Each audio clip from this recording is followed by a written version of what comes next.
Olá pessoal, tô Salgado aqui falando. Estamos aqui para mais um vídeo onde a gente vai falar algumas coisas sobre Rush, do DB que eu tenho visto, algumas movimentações de formato interessantes, né? Aqui eu tenho uma partida, eu andei testando, como vocês podem ver aqui na minha planilha, eu testei. Eita, pô. Eu testei bem pouco a questão dos board breaker, né? Joguei mais ou menos umas 3 partidas e peguei três boas opções, né, para jogar contra, que é o Sky e o Sky Mitsuru, que são decks que tendem a sofrer contra board break e tal. É... E aí é sobre isso que eu tô querendo falar um pouco, né? Muita gente ficou bem animada com a lista até que o Triff usou, usando até que bastante board breaker no side e tudo mais. E é meio que sobre isso que eu quero falar. O quanto o movimento de formato influencia e o quanto isso impacta em você usar ou não board breakers e hand traps, né? É... Primeiro de tudo, o que acontece? Você tem o início do formato, onde as pessoas começam a testar várias coisas e você tem uma distribuição muito desigual de abordagens, que foi mais ou menos esse o ICS Columbus, esse Nacional da França, onde você tinha tudo mesclado, opções de board break e opções de hand trap.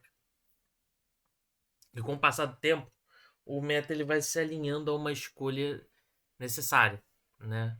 É... Um exemplo é essas cartas aqui voltando a aparecer Mystic Arrest e DDD Ground. Antes poderiam estar com Dimension of Fury. Por exemplo, no início estavam usando Dimension of Fury. Podiam estar usando qualquer outra carta aqui, Spell e tal. Trocaram por isso. Por quê? Porque muita gente está sideando Lightning Storm e Feather e eles preferem ter cartas de impacto maior do que essas cartas, né? E aí o que acaba acontecendo, né? Principalmente num deck de muita draw, eles acabam conseguindo acessar essas cartas, né? Aqui o cara, eu dei azar e o cara comprou já as duas. Mas como você pode ver, tipo, não tem o que eu fazer esse jogo aqui, entendeu? Ele vai impedir eu de adicionar qualquer coisa e vai tudo ser banido. E ele consegue passar aqui com 1-0, né? Então, complicado, né? E aí é sobre isso que eu quero falar. Nós vemos até que nesse torneio aqui, que eu até fiz a live, a live não, o vídeo, né, do replay.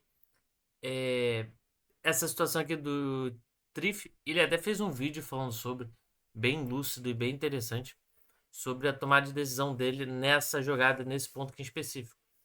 E é sobre isso que eu quero falar.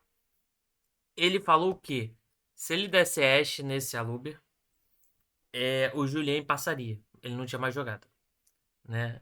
Enquanto ele chegou até o top 8 tendo uma jogada bem simples, que é a Illusion Gate com Ashe, né? Você dá Illusion Gate no, você dá Ashe para impedir o cara de botar o campo, quer dizer, de botar a trap, que negaria o Illusion Gate, que é a Branded Retribution, alguma coisa assim, Retribution. E aí ele dava Illusion Gate, trazia o Aluber pegava Fallen Virtus, ele já tinha o Albaz vindo do cemitério em xeque. Então você tá vendo como ele tinha todo um gameplay e acabou acontecendo algo inusitado, né? O Julien, como ele é um bom jogador, ele tinha um gameplay para as duas situações, né? Ou seja, se tivesse muita range trap, ele tinha um deck muito engine, ele poderia conseguir jogar. Como ele estava contra alguém que tinha board break, ele sabia que tinha board break, porque quando você chega no top 8, você já sabe mais ou menos o que o deck das pessoas tem. A conversa rola através do torneio, as pessoas falam uma coisa ou outra. Entendeu? Então isso é muito importante. O que acabou acontecendo foi que o Julien acabou, embora ele tenha gasto todas as hand traps aqui para tentar parar o Julien de invocar essa. Ah, tá, ele tomou a boneca ali do.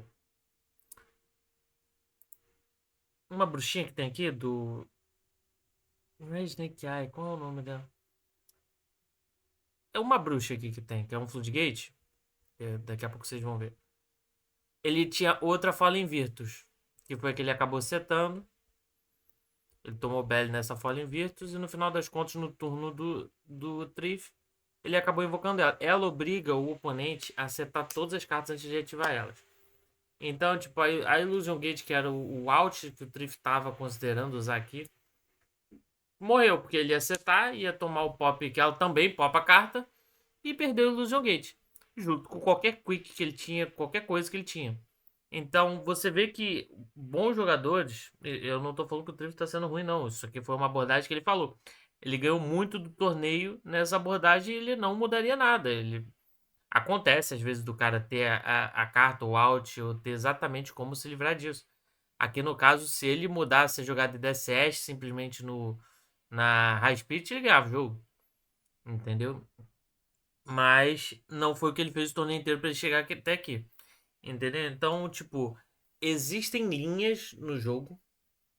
E essas linhas, você está certo ou está errado, depende não só do momento do jogo, mas de uma tomada de decisão. Entendeu? Eu não posso dizer que o Triff está errado nessa jogada, porque ele tinha um plano de jogo e funciona, né? O Julien, ele tinha duas Fallen Virtus e isso acabou ganhando o jogo, né? Ou seja, teve aquele setor por um boneco e a outra que ele setou hard draw. Então, tipo, ele acabou ganhando o jogo por conta disso. Agora, o Triff, ele quase conseguiu aplicar o gameplay dele, entendeu? Então, errado ele não tá. Ele poderia ter dado Ash ali e o cara passado, poderia. Mas é tudo uma questão de abordagem. Aí, voltando a falar novamente, quando uma pessoa boa, como o Julien ou o Triff, topa com essas abordagens, elas começam a ser mais testadas, mais usadas. Então, você pode esperar para as próximas semanas ter muito dessa bruxa aqui, entendeu? No próprio Branded, ter muito Q-Tune de board breaker. Só que isso daí acaba influenciando na porra da minha ranqueada. Porque olha o que começa a aparecer aqui. Porra, tem um monte de gente usando o board breaker direto. Evelyn, qualquer coisa. Aí o que começa a aparecer? Começa a aparecer essas coisas. Entendeu? Porque o pessoal começa a usar carta que vai dar valor mesmo ela saindo de campo. E aí o formato vai ter essa questão de board break, o pessoal muda essa abordagem, o pessoal para de usar um pouco o board break e depois e volta a usar hand trap. Aí o pessoal começa a ver que essas cartas aqui talvez não façam muito sentido, porque não adianta nada ter essas cartas aqui e comprar pouca jogada. E aí eles vão começar a usar floodgates contínuos. E aí alguns board breaks podem voltar a funcionar. E aí você começa a enfrentar pessoas mescladas. Então tudo isso é uma questão de ter leitura. E essa desse. Por isso que eu falo que não dá para você julgar que o Triff estava errado nessa jogada. Porque uma coisa é você estar jogando num formato onde isso aqui acontece toda hora. Aí ele tem que prever. Outra coisa é ele estar jogando um dos primeiros torneios com um novo deck, nova banlist. E cada um jogando com uma abordagem diferente. Entendeu? Então, tipo, a partir do momento que as abordagens começam a se normalizar, isso começa a entrar no gameplay dos jogadores, você começa a perceber que, tipo, não faz mais sentido você, às vezes, usar muito board break ou algo do gênero, porque você vai ter coisas como essa porra que vão simplesmente cagar pros seus board break. Entendeu? Então, tipo, e obviamente, aí quando o pessoal começar a tirar essas cartas, porque tá todo mundo usando hand trap, e aí botar outras cartas, e aí você tem que começar a conseguir ler esse swing do formato para saber quando vai ser a melhor hora de você fazer uma coisa ou outra, né? Uma coisa que você pode pegar aqui como isso como entendimento, a sua local. Você vai lá local, você olha as pessoas que tem e você sabe, esse cara é bom, ele joga com board break, esse cara aqui não tanto, ele joga com hand trap. Pô, então eu posso me preparar para jogar contra board breaker, porque o cara que não joga muito bem, eu posso só tentar ganhar dele no braço. E aí você, lendo o formato da sua local, você consegue desempenhar melhor baseado nisso. Entendeu? Então, o que eu tenho percebido, pelo menos nos gestos que eu tenho feito, tem. Tudo bem que eu peguei alguns decks muito aleatórios recentemente, no último dia, mas Os decks eles têm começado a usar mais opções voláteis. Eu tenho visto muito menos Dimension of Fury, por exemplo. Tenho visto mais The Ground, por exemplo. Isso daí em N decks, né? Como é que é o nome mesmo? Dunzi, Sky Striker.